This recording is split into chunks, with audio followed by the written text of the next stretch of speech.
Hi, magandang hapon sa inyong lahat mga followers and viewers.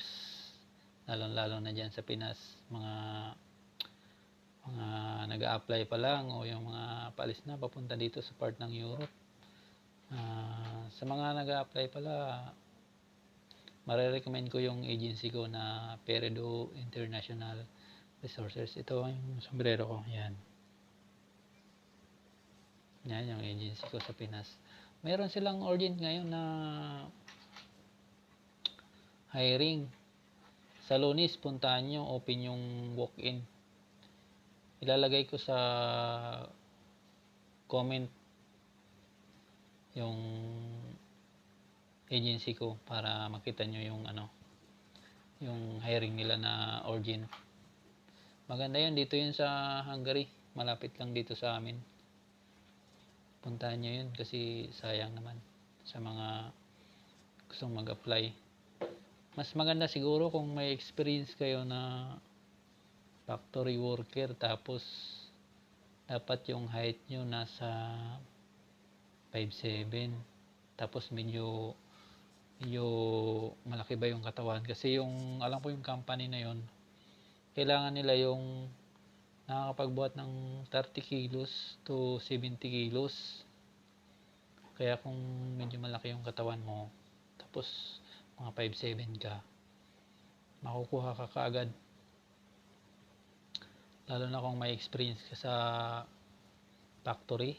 Yun, baka screening ka kaagad pag nagpasa ka ng resume sa kanila sa Monday. Kaya sayang yun, puntahan nyo agad mga nag-a-apply dyan sa Pinas, kasi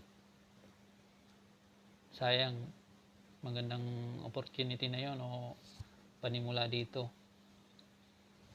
Kasi pag natapos nyo yung 2 years contract dito, pwede na kayo lumipat sa ibang company. Basta tapusin nyo lang yung kontrata nyo dito para meron kayong release paper, tapos meron kayong certificate of employer. Kaya sa mga naghahanap ng dyan, puntahan nyo agad yung urgent hiring nila sa Lunes. Yun, bukas pala kasi Sabado pa lang pala ngayon. Sa Lunes, puntahan nyo mga naghahanap ng ma-applyan dyan. Sureball yun. Kung may experience ka sa factory, tapos medyo matikas yung katawan mo, kasi yun ang sigurado na hanapin ng Peredo, yung malaki ang katawan, yung kaya magbuhat hanggang 70 kilo. Yun, kasi yun yung required ng company na nag-hiring dito sa Hungary. Kaya puntahan nyo mga naghahanap ng ma-applyan. Sayang yun. Kasi dito, pag nandito ka na, pwede ka naman maghanap ng ibang trabaho kung ayaw mo. Basta ito mo lang yung kontrata mo. Yun ang kagandahan dito.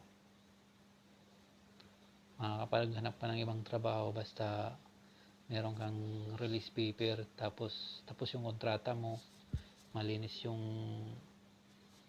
pag-alis mo sa company mo.